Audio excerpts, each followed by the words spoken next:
acho que é a primeira vez, acho não, certeza, que é a primeira vez que eu estou aqui no espaço, muito legal, e a gente fica alegre, né, de ver a evolução. Talvez assim, a gente vai trabalhar uma coisa aqui quase que meio que numa ordem invertida, né, porque o que o Ari comentou aqui é bem uma parte assim, mais... apesar dele tratar da questão da subjetividade, ele tratou bem das implicações objetivas disso, dos desdobramentos objetivos, né? E eu vou tratar com vocês bem assim dos aspectos efetivamente subjetivos nesse contexto. Porque em que essa subjetividade às vezes está comprometida. E vai ser legal a gente poder falar sobre isso, trabalhar alguns conceitos. Eu tenho percebido que nós temos grandes dificuldades em lidar com essa relação, né, da fundamentação subjetiva para uma expressão objetiva, e eu acho que, para mim, como engenheiro civil, isso fica bem definido, né, porque as fundações são subjetivas, os fundamentos são invisíveis, mas são eles que dão condições para as realidades aparentes objetivas, para aquilo que é o visível, né, para aquilo que está fora do chão. E então eu tenho percebido que muitas vezes na dificuldade em trabalhar conceitos. Então hoje é uma preguiça mental, né, as pessoas não querem pensar. Há uma preguiça hoje do pensamento, e há uma preguiça na reflexão.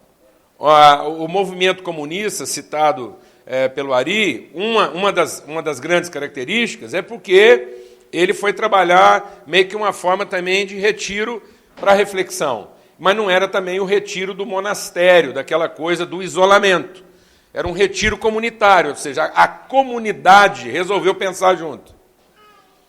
Então não é aquele pensamento do indivíduo monástico lá que ficava isolado. Não, vamos viver em comunidade e vamos pensar nossos valores, vamos pensar nossas práticas. Então, a nossa dificuldade com o subjetivo está na nossa dificuldade de trabalhar o pensamento. Então, há uma preguiça. E aí a palavra de Deus é clara, ela diz, a bem-aventurança está diretamente relacionada à meditação. E meditação virou quase que uma palavra proibida nos meios evangélicos. Porque meditação é coisa de gente oriental, é de transcendente, é de gente que não tem fé ou não conhece a Deus, ele fica lá meditando e, né, vai sentar numa posição lá. Mas é engraçado isso, porque isso é uma orientação bíblica. Aliás, quando Jesus falou que Maria escolheu a melhor parte, é porque ela sentou e foi prestar atenção naquilo que estava sendo ensinado para poder meditar sobre aquilo. Essa é a melhor parte. Então, como nós vivemos uma sociedade de muita atividade, de muito dinamismo, né, de muita locomoção, essa coisa de sentar em comunidade para pensar, para refletir, para discutir, né, os nossos conceitos, realmente é uma coisa que precisa ser resgatada. E aí o subjetivo vai fazer mais sentido. A gente vai dar mais valor nisso. E um dos conceitos que são diretamente afetados por isso é exatamente o conceito de mudança e transformação. Alguns exemplos que foram citados aqui, eles alcançaram um resultado mais contundente porque foram propostas de transformação.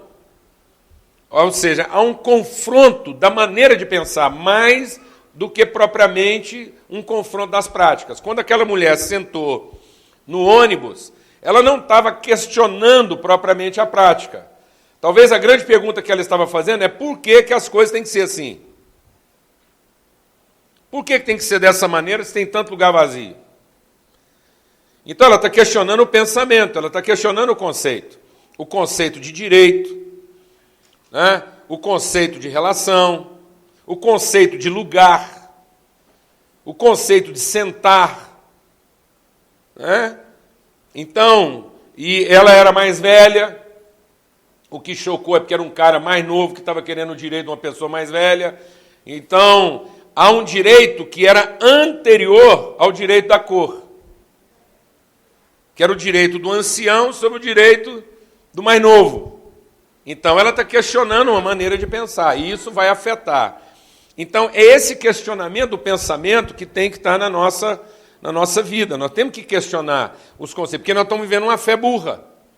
Nós estamos vivendo uma fé de crendice, e não uma fé de consciência. Nós estamos achando que toda crença é fé. Mas fé não é crença. Fé é uma forma consciente de pensamento a partir de um conhecimento claro, de uma revelação de valor absoluto. Isso é fé.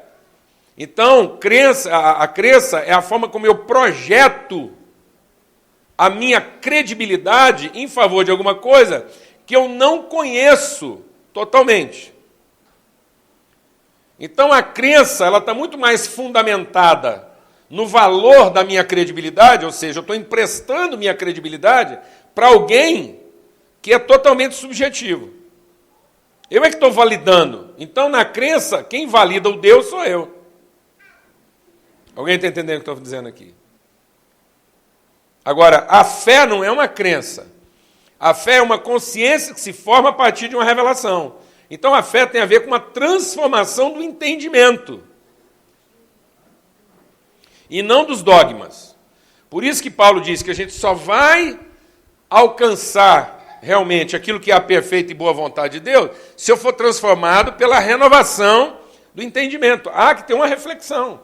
E hoje a juventude ela não quer pensar, ela quer agir. E às vezes nós estamos em busca de mudanças e nós até alcançamos as mudanças. Mas as mudanças não se estabelecem porque elas não são fruto de uma transformação do pensamento. Elas são fruto de uma mudança, de uma alteração de comportamento. Então eu altero o comportamento, eu questiono uma prática, eu proponho uma nova prática, e isso não se estabelece. Porque vem alguém mais forte do que eu, mais convincente, e propõe uma outra prática, ele prevalece. Porque aquilo não desceu à consciência. Aquilo não formou o pensamento. Apenas fez sentido pelo resultado. Então, nós não podemos continuar misturando mudança com transformação. Então, eu posso propor uma mudança, essa mudança vai ter um efeito instantâneo, vai ter um resultado objetivo, mas não quer dizer que a verdade foi estabelecida ou ela foi percebida ou conhecida, porque aquilo não transformou o entendimento. Aquilo não... Então, nós temos que procurar mais processos de transformação do que desenvolver propostas de mudança. O que de fato pode transformar a sociedade? E não o que pode mudar essa realidade. Então, nossas intervenções não podem ser só no sentido de mudar a realidade. Todas as nossas intervenções elas têm que ter como objetivo máximo não apenas mudar uma realidade, mas transformar as consciências. Porque quando uma consciência é transformada, independente da realidade que ela enfrenta, ela está estabelecida. Agora, do jeito que a gente está fazendo, a gente propõe mudanças, as mudanças acontecem, as realidades mudam, nós temos que mudar de novo. Então, para cada situação, para cada contexto, uma maneira de pensar.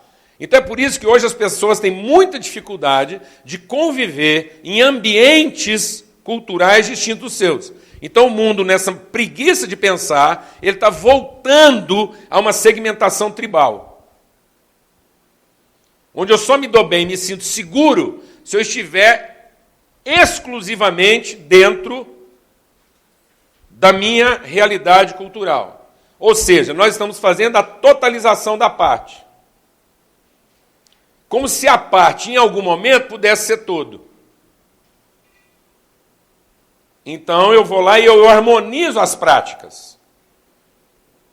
Então, a gente está buscando uma harmonização das práticas em vez de procurar um desenvolvimento da consciência. No desenvolvimento da consciência, eu saberia respeitar o outro, que tem práticas diferentes da minha. Então, eu não faria a totalização da minha parte. A minha parte nunca seria plena nela mesma, ou absoluta nela mesma. Porque o meu entendimento transcende o limite identificado da parte. Então, eu evoluí no pensamento e não na prática. e não no dogma, e não na crença, e não nos hábitos. Eu queria ler com vocês um texto lá de Efésios, que Paulo fala sobre isso. E aí é interessante essa introdução, porque essa palavra de Paulo, ela é dirigida à igreja no seu limiar. É interessante a igreja de Éfeso, porque a igreja de Éfeso é exatamente a igreja que vai transpor os limites de uma cultura fechada. Então é como se a gente percebesse que a igreja de Éfeso é quando a parte começa a ter consciência do todo. Vou explicar isso melhor. Quando Jesus fala lá assim, ó, vocês vão receber o Espírito Santo e vocês vão ser minhas testemunhas em Jerusalém, Judéia, Samaria e até os confins da terra, ele está fazendo uma progressão do desenvolvimento do pensamento. Ou seja, você vai começar a dar testemunha naquilo que é a parte mínima da parte, depois a parte na sua parte maior e a parte com as suas partes, até que é a parte no todo. Então, é Jerusalém, que é um ponto, não é nem uma parte, é uma realidade pontual, num contexto de parte, Judéia. Num contexto de parte, Samaria. São partes que não são totalmente iguais, mas com certeza não são diferentes. Até que ele entra para um universo que é totalmente desconhecido, confins da terra. E aí nós estamos falando o quê? Da totalidade. Então, o poder do Espírito Santo, ele é um movimento em direção ao todo. Porque ele vai encher a terra. Ele tem que contemplar todas as realidades. É toda língua, povo, raça e nação. Agora, quando ele fala dos confins da terra, ele está extrapolando aí o limite daquilo que era o comum, daquilo que o povo dominava, que era uma cultura comum de todo mundo, era a cultura da parte, é a parte expandida. Ela não é transcendente, ela é só expandida, que é Jerusalém, Judéia e Samaria. Era tudo parente, tudo tinha a mesma cultura, a mesma origem, era a mesma realidade. E aí ele transpõe isso. Quando é que a igreja saiu desse limite de uma cultura comum, que é Jerusalém, Judéia e Samaria, para os confins da terra? O que era o limite dessa transposição? Era a Ásia. Quando Paulo chega na Ásia, ele agora vai efetivamente falar para uma realidade o quê? Gentílica, um povo que é outro. Porque até ali eu tenho alguém que não é exatamente quem eu sou, mas ainda é um reflexo de mim. Está me entendendo isso ou não? Eu tenho o conforto de não sair dos meus limites. Isso é mais ou menos assim, a gente achar que amar a esposa é amar o outro. É o começo. Mas no fim, você está amando alguém que é a projeção, é uma relação negociada entre dois solteiros. Aí a gente se une, torna um só, já não é mais o outro. É um vínculo meio que de parentesco. Eu trouxe o outro para dentro de uma realidade da parte. Aí ele vai transpor isso aonde? Na Ásia, que é Éfeso. A partir de Éfeso, ele falou com toda a Ásia. E a Ásia era o quê? Era o princípio da coisa toda, dos confins. E aí, vamos ler aqui o que ele fala, porque é interessante a gente entender isso, né? Ele diz: Paulo, apóstolo de Cristo Jesus, pela vontade de Deus, aos santos que estão em Éfeso e fiéis em Cristo Jesus. A vós outros, graça e paz da parte de Deus, nosso Pai, e do nosso Senhor Jesus Cristo. Bendito seja o Deus e Pai do nosso Senhor Jesus Cristo, o qual nos abençoou com todas as bênçãos espirituais nas regiões celestiais em Cristo. Então ele já começa falando uma característica da nossa identidade, que é o fato de que a bênção antecede a ação. A bênção antecede até a própria consciência de identidade, aquilo que eu já ganhei, aquilo que eu já recebi. Então, ele está deixando claro que nenhuma ação nossa pode se justificar pela necessidade, que todas as nossas ações deveriam se justificar na consciência e não na necessidade ou na oportunidade. Eu não deveria fazer nada por necessidade. A necessidade não deveria ser o meu motivo. Deveria ser a oportunidade de deixar evidente os valores que eu acredito. Então é a oportunidade de testemunhar de uma consciência e de uma identidade, e não de satisfazer um desejo ou necessidade. Enfim, ele já abençoou. Pois ele nos elegeu nele. Então ele está falando aqui de eleição, depois vai falar de predestinação. Antes da fundação do mundo, para sermos santos e irrepreensíveis diante dele em amor. Então ele está falando que há uma decisão de Deus, que é anterior às nossas decisões.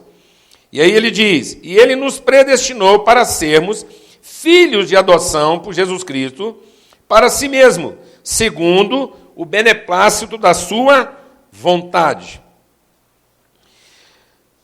para louvor e glória da sua graça, e que nos deu gratuitamente no amado. Nele temos a redenção pelo seu sangue, a remissão dos pecados, segundo as riquezas da sua graça, que ele derramou profundamente sobre nós em toda sabedoria e entendimento.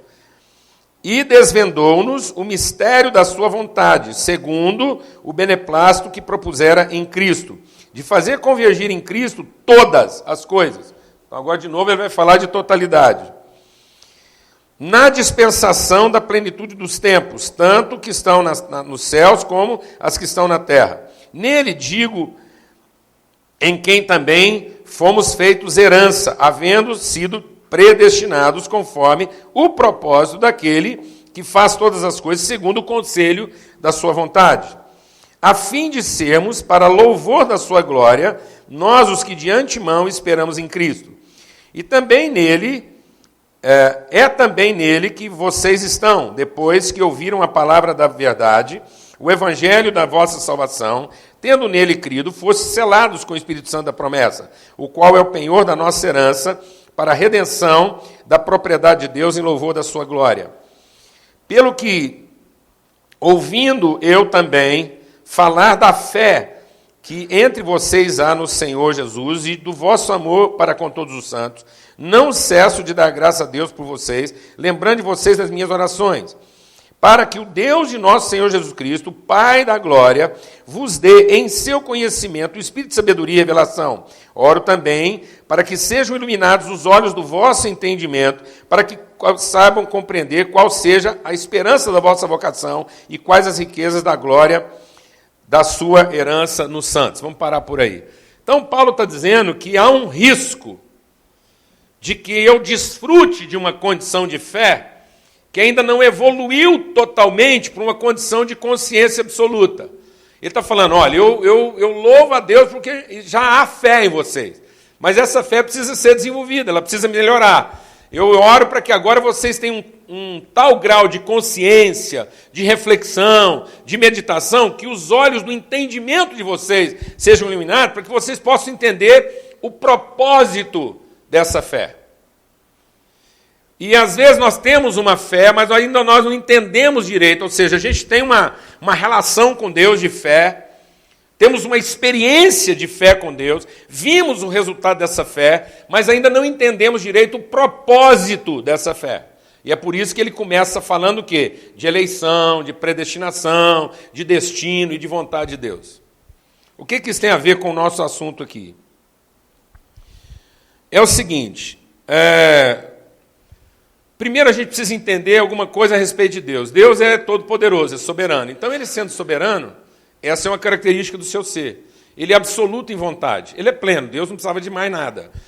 Ele é aquele que é. Esse é o conceito mais fundamental de Deus. Deus é aquele que é.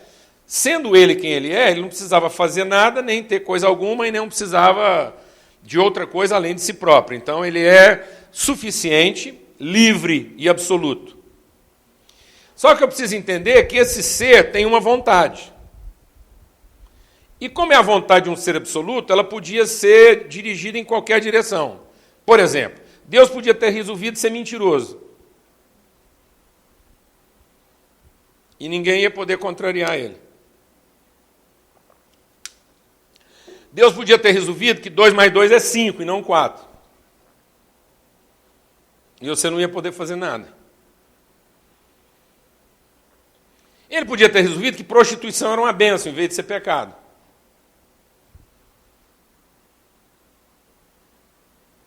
Então, sendo ele absoluto, ele tem uma vontade. E a sua vontade é livre, ele não dá satisfação para ninguém. Por que então que a vontade de Deus foi na direção que foi? Porque sendo ele absoluto, também é parte da sua natureza o amor. Deus é amor. Então, a sua vontade é coerente, é uma expressão, é uma tradução, é uma manifestação daquilo que é intrínseco dele. Ele não é só absoluto. Ele é absoluto em amor. Ele é o amor no seu sentido absoluto. Então, toda vontade de Deus está fundamentada, ou é uma manifestação do seu amor, e não apenas do seu poder absoluto. Amém? Por isso que ele fala que Deus fez todas as coisas segundo o quê? O beneplácito, segundo a bondade, segundo o amor, segundo a caridade, o favor da sua vontade. Então a vontade de Deus, ela não é apenas absoluta. Deus não faz o que quer. Deus faz o que ele é. Então a vontade dele, ela é absolutamente coerente com o que ele é. E ele é amor. Não há como Deus ter uma vontade que não seja bondosa. Então ele não está impedido por um regulamento. Não há nenhuma regulação para que Deus não mentisse. Não há nenhuma regulação para que Deus fosse um assassino, em vez de ser um salvador.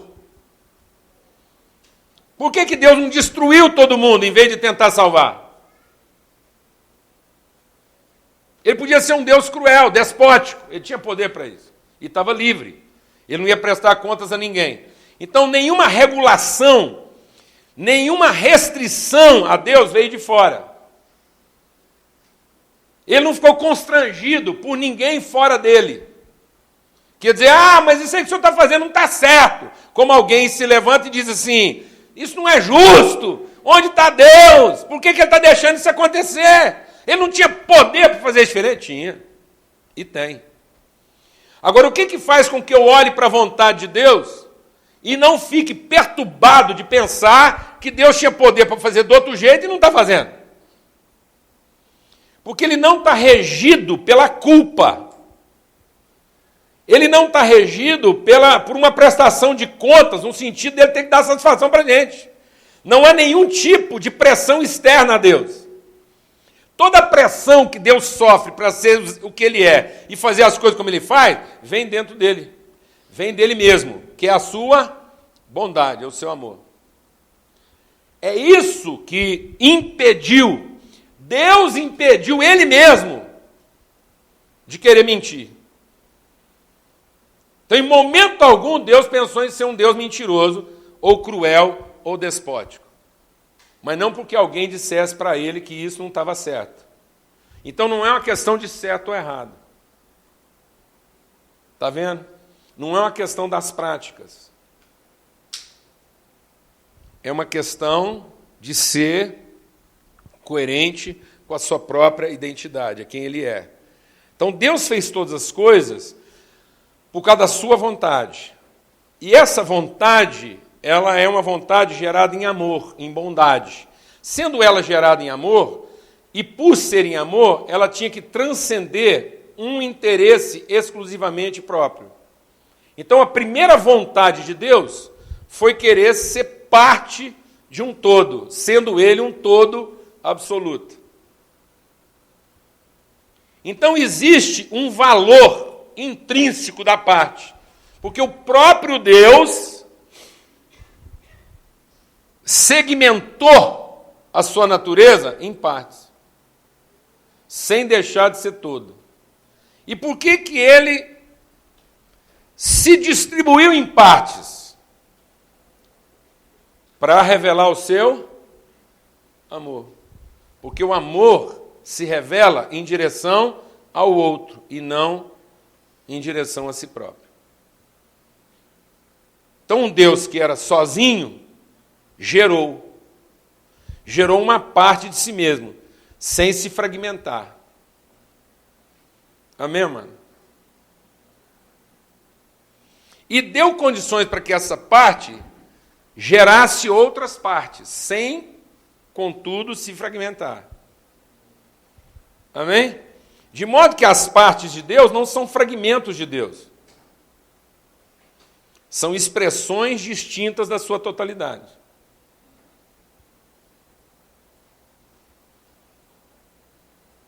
Amém?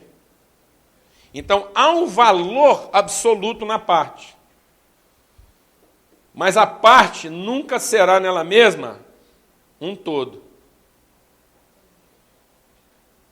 A parte nela mesma, quando a parte quer ser alguma coisa nela própria, ela é um fragmento. E como fragmento, ela não é a expressão do todo. Ela só é a expressão do todo na consciência do todo, porque aí ela é um testemunho da totalidade. É uma forma distinta da totalidade revelar a si própria. E por que isso? Porque Deus é amor. Ele não é só poderoso, ele não é só Deus, como a gente pensa que ele é. Então, há um desejo de Deus. Aí a palavra de Deus diz o quê? Ele fez isso segundo a sua bondade. Ele elegeu, ele determinou, ele predestinou. Então, aí, o que Paulo está dizendo é o seguinte: eu tenho orado para que vocês possam entender o propósito, o sentido, a razão pela qual Deus fez isso tudo. E talvez é aí que está o nosso problema. Nós olhamos para Deus numa perspectiva de necessidade, numa perspectiva de oportunidade, numa perspectiva de contingência. Ele é Deus, eu não sou, eu preciso dele, parece que ele tem um plano para cumprir, e nesse plano ele precisa de mim, a relação fica toda fisiológica, é uma relação de necessidades, qual é a regra, qual é o regulamento, isso não está dentro de mim, mas eu obedeço, porque afinal de contas tem um Deus lá que se eu não obedecer pode mandar para o inferno. Então nós temos uma associação de fragmentos. Nós tentamos fazer da sociedade uma harmonização de fragmentos que são um todo em si mesmos. Eu sou um todo em mim mesmo, fragmento de uma sociedade fragmentada, então qual é a lei que vai nos harmonizar? Nenhuma. Nenhuma lei será capaz de nos salvar. Aliás, toda forma de regulação vai nos condenar. Porque a única coisa que pode nos salvar é a transformação da nossa consciência, a partir da revelação de Deus em Cristo Jesus. Porque em Cristo Jesus está a revelação de que o todo gerou a parte, para que o todo pudesse ser conhecido a partir das partes. E as partes não são fragmentos do todo. Então, a vontade de Deus podia ser qualquer uma, mas ela é uma expressão do seu amor. Um Deus que era absoluto na sua forma de ser e que se tornou parte. Ele acrescentou alguém a si. Então ele agora é o Deus Pai, Filho e Espírito Santo. E esse Filho gerou partes de Deus. Então as partes de Deus não são agregadas a ele, não são estranhas a ele. Nós não somos partes associadas a Deus. Nós somos partes geradas de Deus. A salvação não é como uma coisa estranha, se associa a Deus e se torna parte dele. A salvação é entender que eu era estranho, porque eu entendia que eu era um todo em mim mesmo. Eu vivia a totalidade da minha natureza. Mas agora eu fui iluminado e sei que eu fui gerado de Deus onde? Na eternidade. É o que ele está dizendo aqui. Vocês foram gerados antes, em Cristo. Então eu estou salvo agora porque eu não consigo mais pensar o motivo da parte. Eu não sou motivado pela parte. Não é a parte querendo ser todo. É o todo querendo ser parte. Amém, mano? Não é a minha necessidade de se enquadrar no regulamento de Deus para que eu ambicione ser parte do todo. Então Deus não pode ser minha ambição. E a crença está fazendo a gente ter ambições em relação a Deus. A gente inveja Deus com a nossa crença. A gente cobiça Deus com a nossa crença. Então, muitas vezes a gente está achando que tem fé e não é fé. É cobiça. É ganância de Deus. É uma parte que não consegue ser toda nela mesma, então ela quer cumprir o regulamento, pagar a taxa, para fazer parte do todo, porque sendo parte do todo ela é poderosa.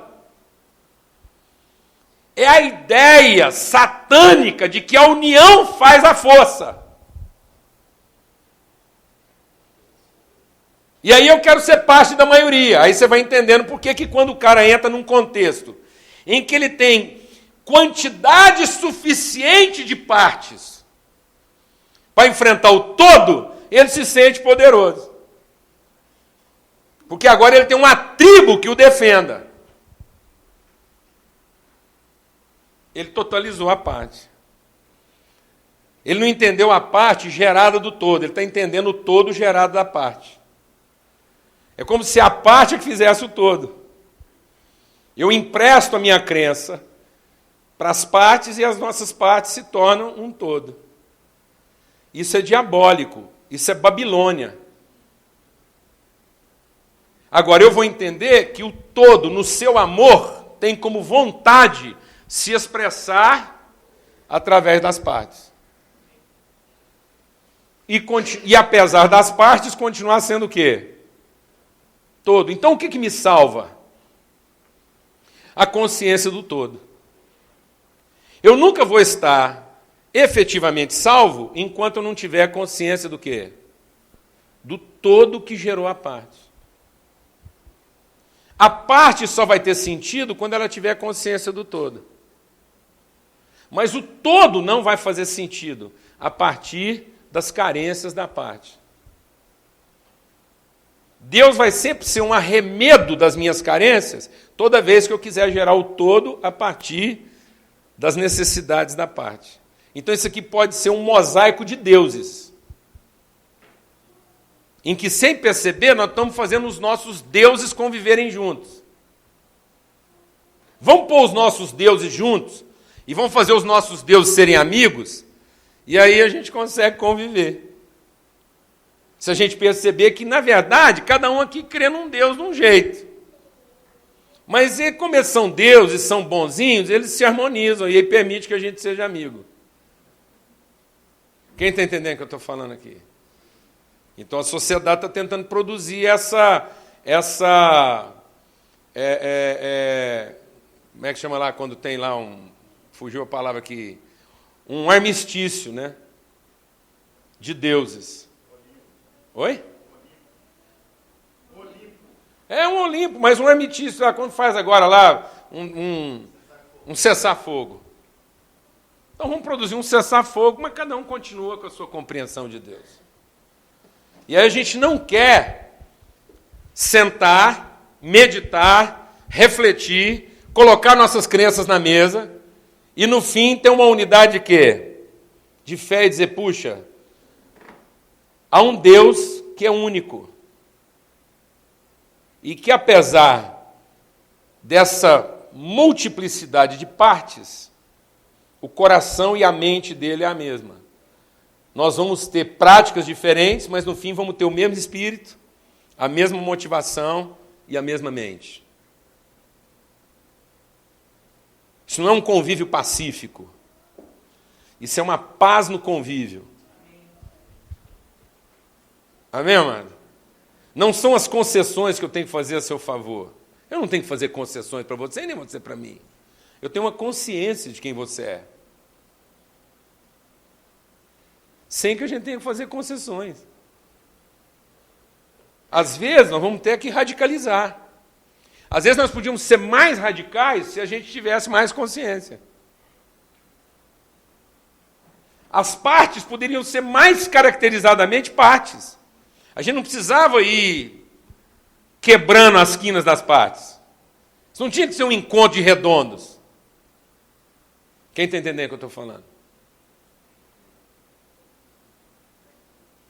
Isso é um armistício? É uma paz na consciência ou é uma paz de práticas? Ó, irmão, você chega lá, mas menos, viu?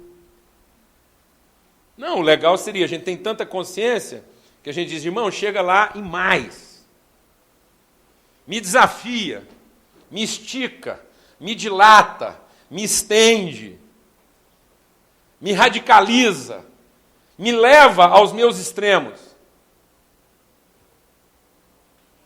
Não me poupe.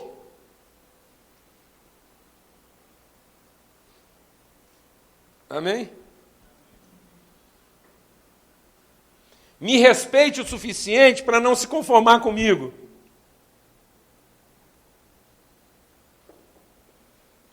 Não seja covarde. Glória a Deus, amado. Posso ouvir um amém? Amém? E a gente conseguiria isso se a gente fizesse o quê? Refletisse, ganhasse uma consciência, entender que o todo foi que gerou isso. Nós somos uma geração do todo. Amém? E que isso é uma vontade, e é que toda forma de vontade, ela só se harmoniza com a vontade de Deus se ela for o quê? Gerada em amor. Né?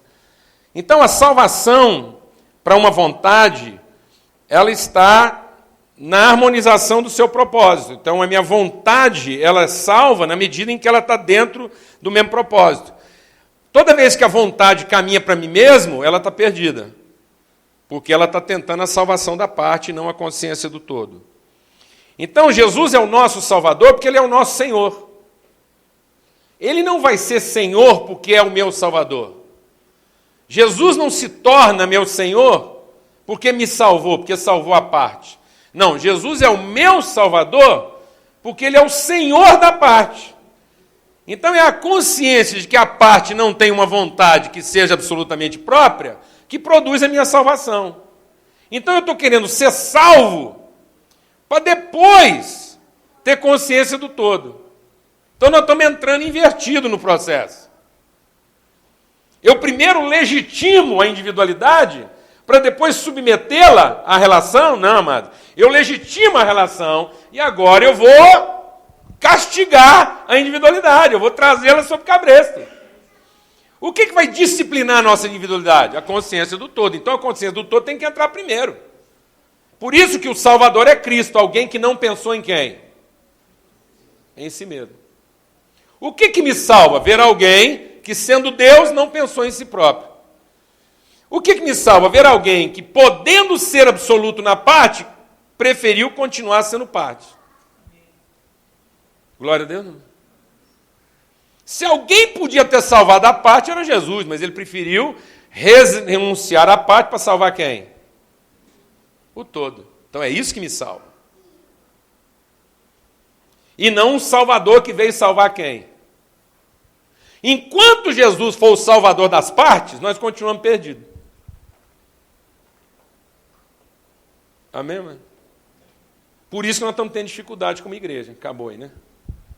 Tá bom? Então, eu vou pular um punhado de coisa aqui, 2 minutinhos a gente termina aqui. Vou atrasar um pouco. Vou comer os 5 minutos que o Ari deixou. Então, a gente só vai encontrar o nosso verdadeiro sentido no reconhecimento do outro, naquilo que é o propósito de Deus. Ninguém coloca o seu próprio interesse em primeiro lugar. Então, a sociedade, periodicamente, ela vive uma sequência de terrores. Então, primeiro, ela vive o medo da morte, né? Isso vai acabar, tá? Eu estou aqui, que hora que isso acaba? E tá bom, aí a gente consegue estender o prazo. Estendendo o prazo, será que funciona? Então, a gente vive a crise do medo, a sociedade, volta e meia, vive a crise do medo, depois ela vive a crise da culpa, até que ela vence a culpa. Não, vamos fazer isso funcionar de qualquer jeito, o que interessa é que funciona.